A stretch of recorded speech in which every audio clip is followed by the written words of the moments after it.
I'm sure you've heard of Apollo 1. You know it as a tragic accident, a dark chapter in the history of space exploration. But that's just a lie, a story fabricated to keep the world in the dark. What really happened on that mission was never meant for the public eye. That day could have changed the course of humanity, a day when the truth could have been revealed, if not for those wretched souls who decided to bury it alongside the bodies of my comrades. 1967 should have been the year the world learned the truth, but instead NASA chose to cover it all up. And I've lived with that burden ever since. My name is Colin Pierce, and for as long as I can remember, outer space has been my greatest fascination. I always wanted to know what lay beyond the skies, past the constellations, and just how far the universe might stretch. When I was barely 11, I would immerse myself in magazines about spacecraft, completely captivated by the idea of exploring the unknown. As the time for college drew near, I knew I had to choose a career that would bring me closer to the stars. I asked my father for help in pursuing aerospace or mechanical engineering, maybe even electrical, anything that would let me work near spacecraft and learn more about this fascinating world.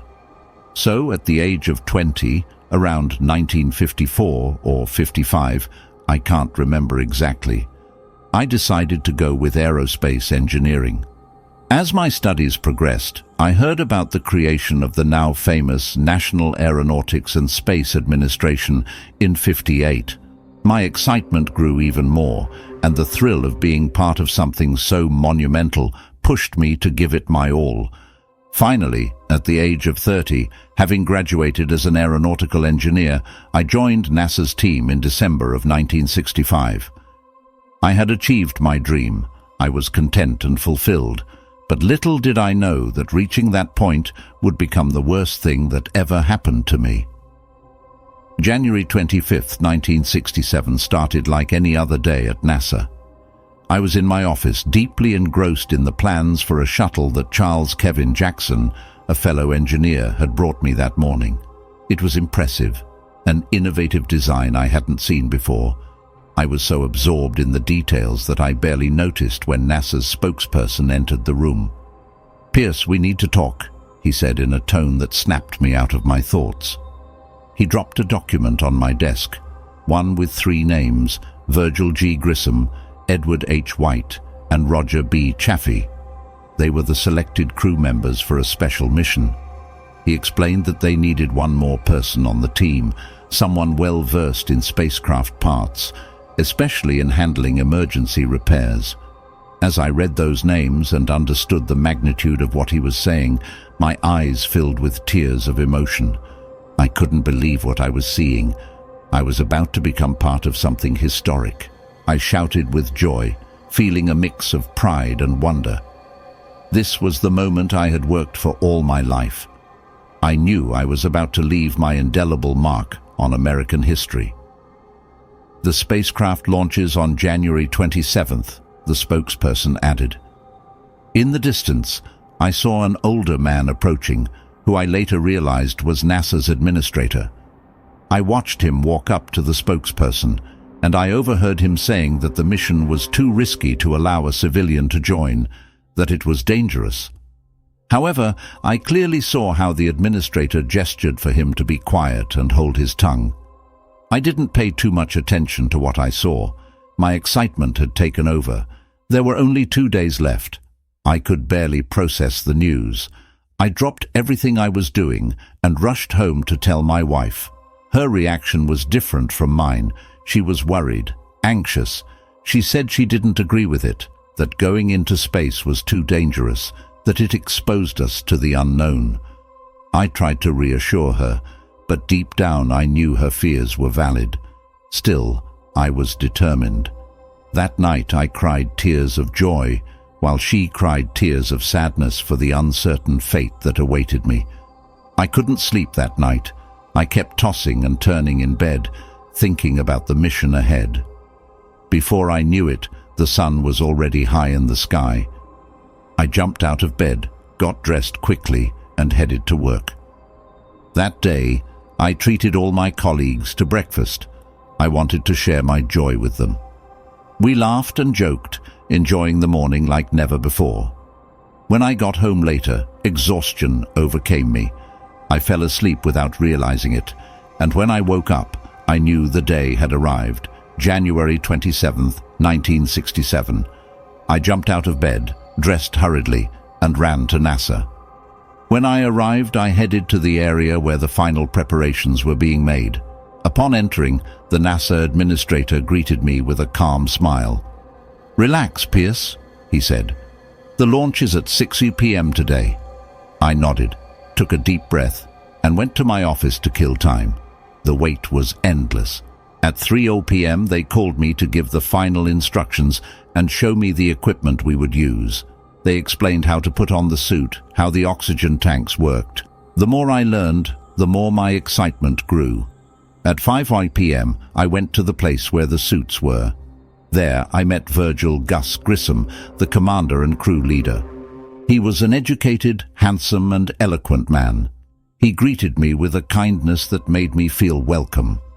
Standing beside him was Edward H. White, the command module pilot. White was serious, almost distant. He gave me a brief greeting, and I could see in his eyes that he was nervous, though he tried to hide it. Finally, Roger B. Chaffee, the lunar module pilot, arrived. He was tall, with a calm expression that inspired confidence. He asked me how I was feeling, to which I replied that I was fine. He nodded slightly and we all got ready, putting on our suits and oxygen tanks. Once equipped, we were directed to the cabin of Apollo 1. We were ready for launch. I sat next to Roger Chaffee, who, during the wait, explained how the lunar module worked, how to start it, and how to operate it. At first, I didn't understand why he was giving me such detailed instructions, and honestly, I wasn't that interested. I was more excited about getting to the moon. Finally, the moment arrived. At 6 p.m., Apollo 1 launched, propelled by an immense force that shook me to the core. As we ascended, I clung tightly to my seat, amazed by the power of the booster. The spacecraft vibrated and trembled, but everything was working perfectly. Virgil Gus Grissom led with unshakable calm, and Roger maneuvered with impressive professionalism. The sight of Earth shrinking behind us was overwhelming, but I couldn't shake a growing unease. Something about the silence of space felt different, more oppressive than I had imagined. I remember thinking this was normal, since it was my first time experiencing the vastness of space.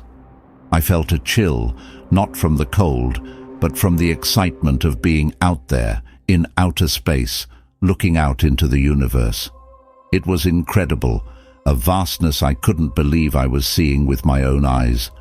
As a child, I had only imagined what I was now witnessing, but there I was, floating in the immense darkness of space. I couldn't contain myself. I talked non-stop, describing every detail I saw. It was as if I needed to express everything I was feeling in that moment. But Commander Grissom, with his usual calm, asked me to keep quiet. "Pierce, we're going to be here a while. I need some peace," he said, and I got the message. The journey was long, over 25 hours traveling through outer space. But then, something broke the calm. The commander announced that he had detected a structural fault in the spacecraft. My heart skipped a beat when he mentioned the possibility that we had collided with something. I looked out one of the side windows and saw it, a crack in the hull of the ship. From the base at NASA, they immediately alerted us.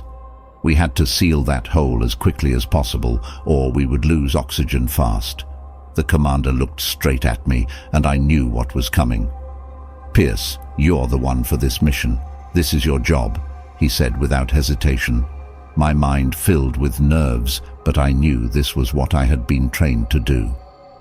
The 3 astronauts helped me get ready to go outside and fix the breach. With the equipment on, I stepped out of the ship, feeling the pressure of the vacuum around me. The crack was near the capsule, which made the task a little easier, but when I got closer to inspect it, something deeply unsettled me. That crack didn't look like it had been caused by a simple impact. It was perfectly shaped, circular, as if something had deliberately attacked us. I was stunned. I had never seen such a flawless hole in any simulation or exercise. Quickly, I used a special adhesive that dried even in the absence of air and sealed the crack as best as I could. However, what I had seen out there left me uneasy. I didn't mention anything to the astronauts. I didn't want to alarm them with what I had seen. Not yet. So, after securing the repair, I re-entered the ship, and we continued. It had been 48 hours since our launch, and honestly, I was no longer thrilled about being in space. I felt an increasing desire to return to Earth, especially after what I had seen outside. Something felt off.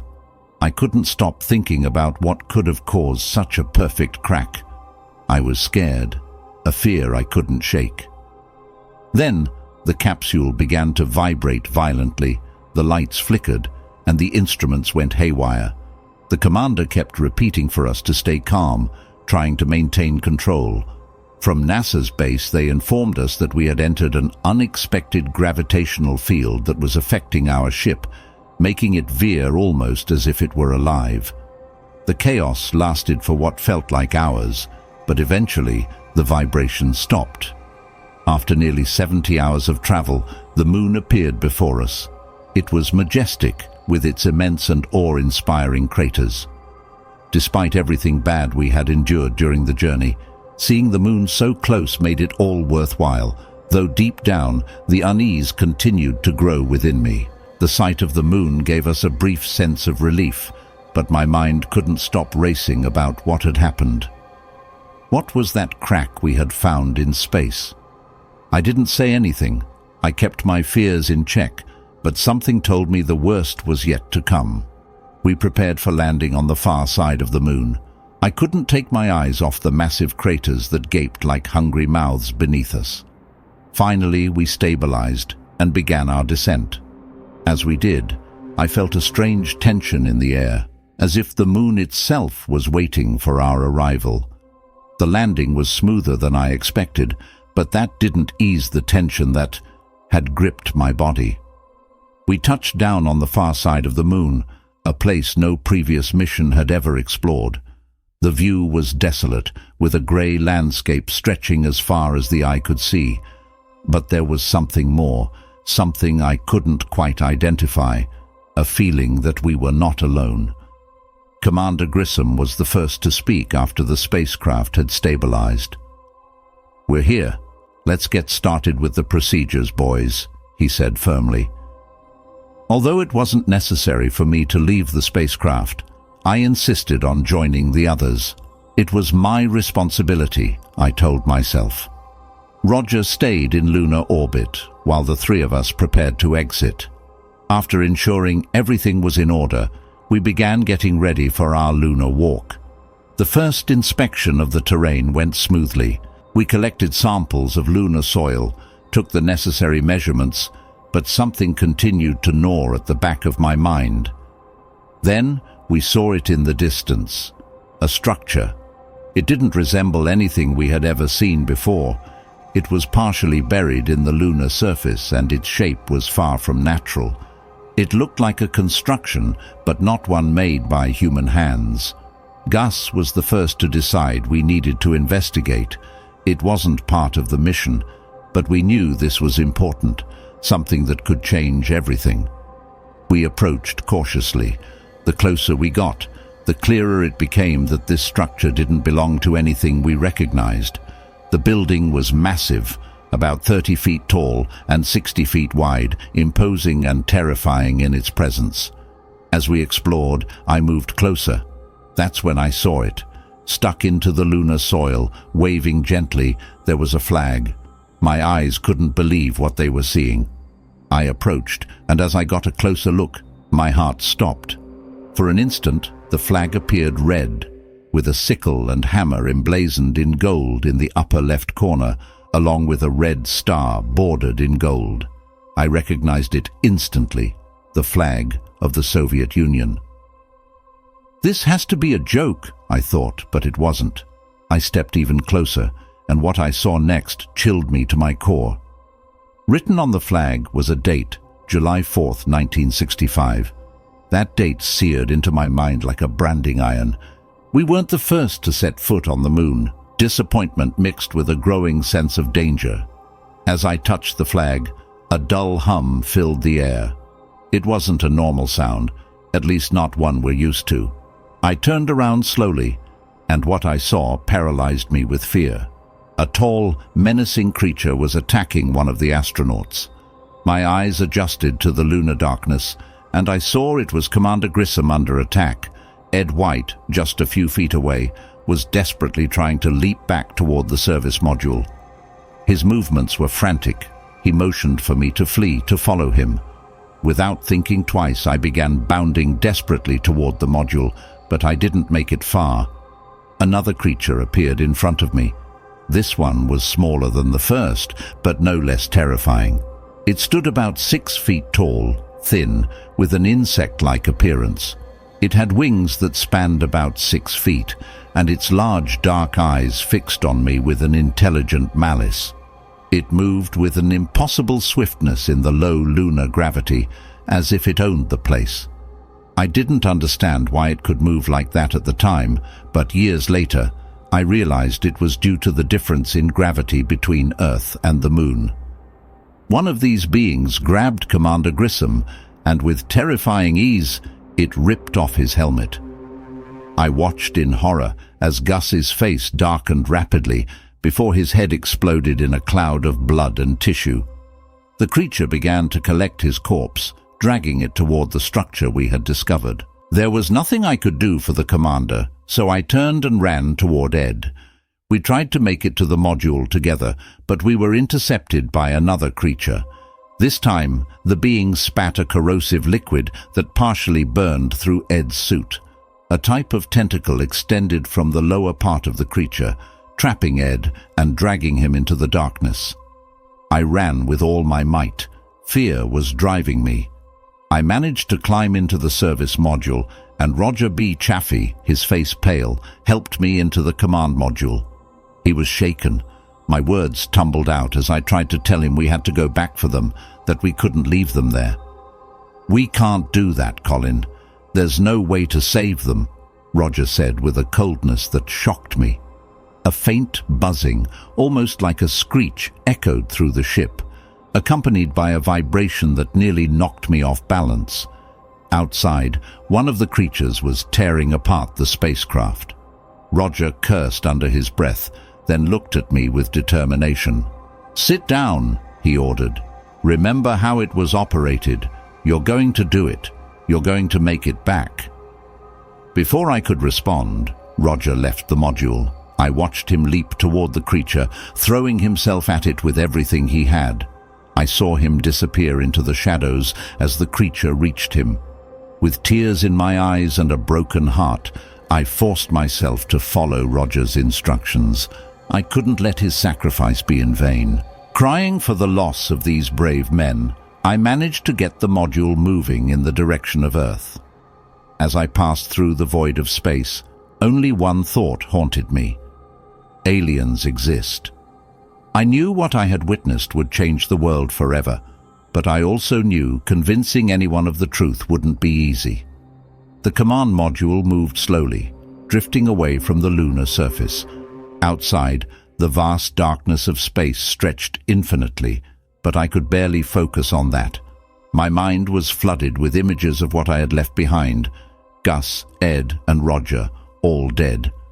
I couldn't shake the scene of their deaths from my mind, especially the commander's, his head exploding under the pressure of that murderous vacuum. Roger's words echoed in my head as I tried to keep control of the module. "You have to do it. You're going to make it back."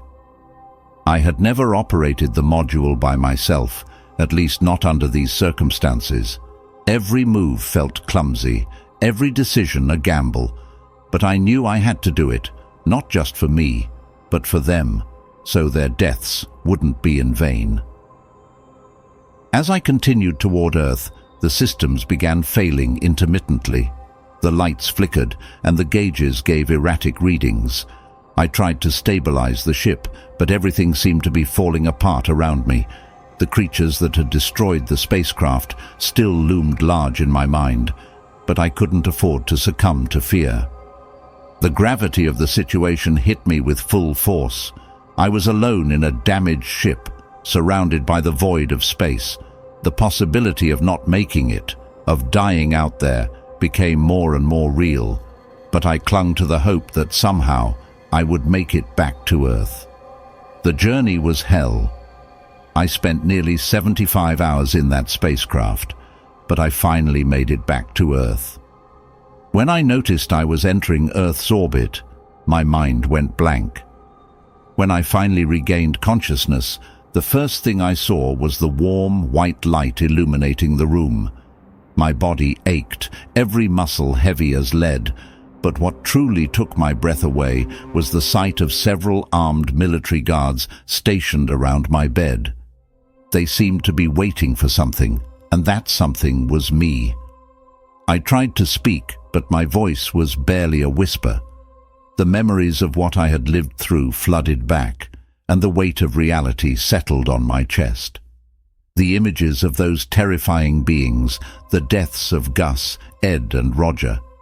Everything came back to me in an uncontrollable torrent. I couldn't help it. Tears began to stream down my face. The head of NASA, who I recognized immediately, was there, patiently waiting for me to wake up. When he saw me crying, he approached with an expression I couldn't read. "What's wrong with you?" he asked. His tone was a mix of curiosity and concern. I couldn't speak. I could barely breathe. But he pressed on. Then he ordered the guards to leave the room. Once we were alone, he looked directly into my eyes and told me to continue.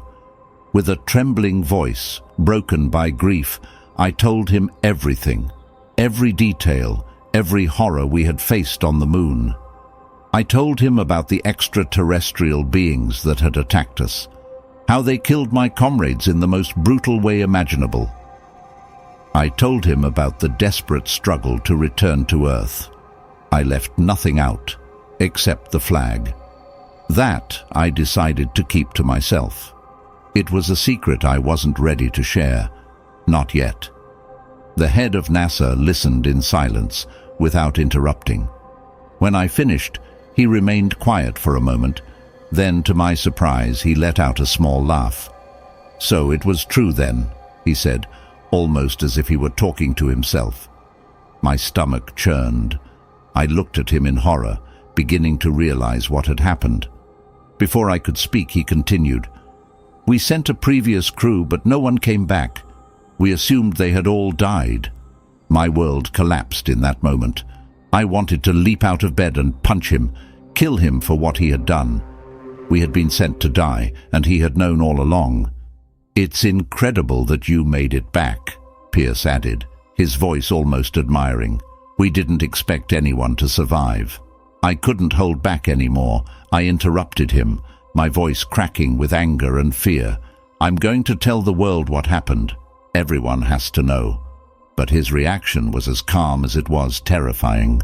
He leaned in slightly and, in a near whisper, told me something that froze the blood in my veins. "You'd better not, Pierce. We know where your wife and family live." The terror I felt in that moment was worse than anything I had experienced on the moon. Suddenly I understood that I was trapped, that there was nothing I could do to change what had happened, what I had seen, what I had lived through. It would die with me. When I finally left the hospital, my mind was shattered. I went straight home, where my wife was waiting, her face full of worry. I didn't need to say anything. She understood immediately that we had to leave. We packed our things in silence, and that very night we moved to another state, far from everything, far from NASA, far from the nightmares I knew would never leave me. Days later, while flipping through a newspaper, I came across a headline that made my blood boil. In a tragic turn of events, the US space program suffered a significant blow today with the accident of Apollo 1, which occurred on the launch pad LC-34 at Kennedy Space Center. I read the article in disbelief, feeling the anger build in my chest. A fire had broken out inside the command module during a routine pre-launch test. The 3 astronauts on board, prepared for what was supposed to be a standard rehearsal, found themselves trapped in a desperate situation. It was a lie, a vile lie that hid the truth. They wanted the world to believe it was just an accident, that Gus, Ed, and Roger had died on Earth, not on the moon, facing horrors that no one should ever know about. I wanted to explode with rage, to scream the truth from the rooftops, but I knew there was nothing I could do about it. My family was at stake, and I couldn't risk it. Silence was my only option, a silence that ate me up inside, but one I knew I had to keep. Today, I'm an old man. I've lived in hiding for most of my life. But now, with death approaching, I'm no longer afraid. I've decided to tell the truth, to reveal what really happened. Although I know many won't believe me, this is my last chance to document what we lived through. So the world knows we are not alone, and we are not safe.